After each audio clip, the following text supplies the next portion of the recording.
អូខេសួស្តីអ្នកគ្នាស្វាគមន៍មកកាន់វីដេអូថ្មីថ្ងៃនេះគឺយើងមានប្រធានបទមួយទាក់ទងជាមួយទៅនឹងការជិះក្បាលនៅក្នុងវីដេអូនេះយើងនឹងជជែកគ្នាលម្អិតអំពីការជិះក្បាលថាតើការជិះក្បាលមានប៉ុន្មានប្រភេទមូលហេតុដែលបង្កឡើងមានអ្វីខ្លះតើការព្យាបាលយ៉ាងដូចម្តេចហើយនឹងមានវិធីអ្វីខ្លះសម្រាប់ការពារការជិះក្បាលត្រូវបានចែកចេញទៅជាពីរសំខាន់គឺទាក់ទងជាមួយទៅនឹង primary headache នេះដែលថាមិនមែនមកពីជំងឺហើយនឹង secondary headache ដែលបណ្ដាលមកពីជំងឺនៅក្នុង primary headache ដែលយើងចែកគឺមានដូចជា tension headache នេះគឺវាមានអាការៈឈឺណែនព័ទ្ធនៅជុំវិញក្បាលដោយសារតែការគេងអត់លក់ជាច្រើនថ្ងៃ stress ឬក៏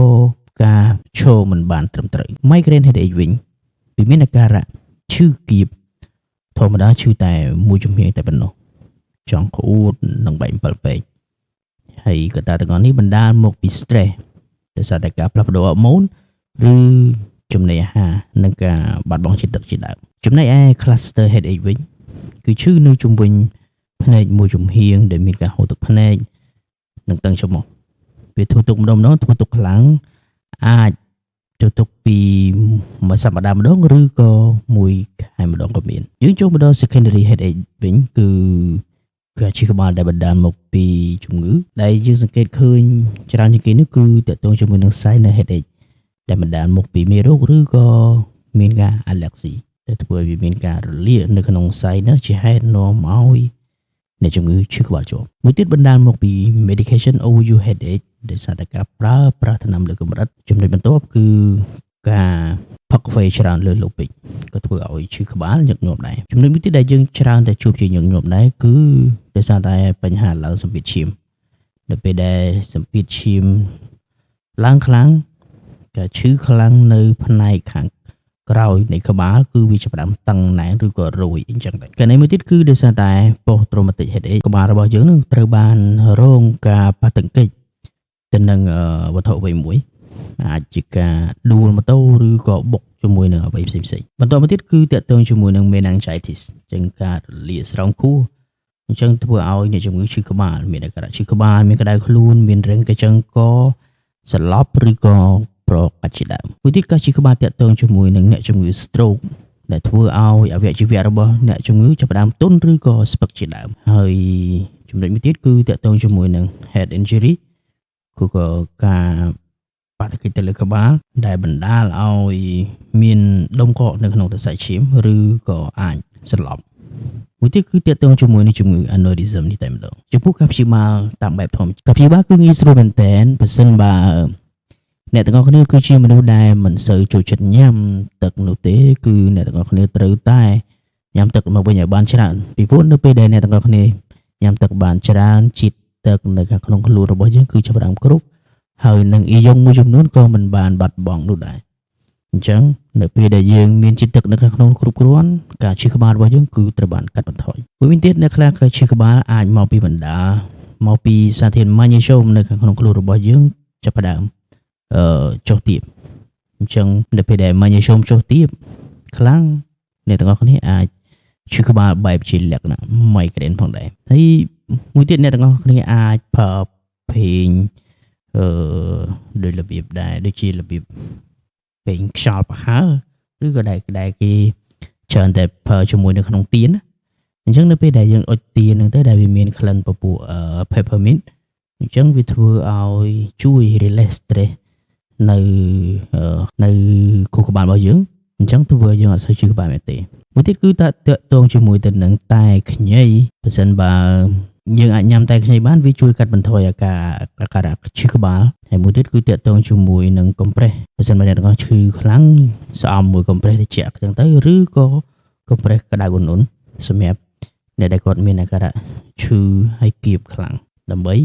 បន្ថយអាការៈឈឺក្បាលមួយទៀតអ្នកទាំងអស់គ្នាអាចយកមេដៃរបស់យើងចុចនៅចន្លោះមេដៃនិងម្រាមដៃចង្អុលរបស់យើងទៅដើម្បីឲ្យការឈឺក្បាលរបស់យើងrelease ឈឺក្បាលនេះផងដែរហើយទាំងនេះគឺជាមធ្យោបាយបែបធម្មជាតិដែលយើងអាចធ្វើនៅផ្ទះខ្លួនឯងបានប៉ុន្តែបើសិនបើការព្យាបាលរបស់អ្នកទាំងអស់គ្នាបណ្ដាលមកពី secondary headache វិញអ្នកទាំងអស់គ្នាមិនអាចធ្វើបែបនេះបានទេអ្នកទាំងអស់គ្នាត្រូវតែមកជួបគ្រូពេទ្យដើម្បីឲ្យគ្រូពេទ្យសាកសួរអំពីបញ្ហាព័ត៌មានការកំណត់រោគវិនិច្ឆ័យអ្នកទាំងអស់គ្នាឲ្យបានត្រឹមត្រូវថាតើបណ្ដាលមកពីមូលហេតុអ្វីតើមកពីឈឺក្បាលមកពីបញ្ហាការឡើងសម្ពាធឈាមការរលាកសៃណាអ្នកទាំងអស់គ្នាមាន stroke ឬក៏វាមានបញ្ហាអ្វីផ្សេងទៀត ចូលមកដល់ការការពារវិញការការពារអ្នកទាំងអស់គ្នាត្រូវតែគេងយ៉ាងតិចឲ្យបានចន្លោះពី8ទៅ9ម៉ោងសម្រាប់មនុស្សពេញវ័យគ្រប់គ្រងការ stress របស់អ្នកទាំងអស់គ្នាឲ្យបានដូចជាការធ្វើ yoga meditation ឬក៏ធ្វើលំហាត់ប្រាណដកដង្ហើមឲ្យបានជ្រៅជៀសវាងសារធាតុមួយចំនួនដែលធ្វើឲ្យអ្នកទាំងអស់គ្នាឈឺក្បាលសារធាតុទាំងអស់នោះមានដូចជាការញ៉ាំសាច់ច្រើនពេកជាអាល់កុលឬក៏សារធាតុផ្អែមខ្លាំងពេកហើយចំណុចចុងក្រោយដែលសំខាន់បំផុតនោះគឺធ្វើលំហាត់ប្រាណឲ្យបានជាប្រចាំដើម្បីកាត់បន្ថយការឈឺក្បាលបែបលក្ខណៈ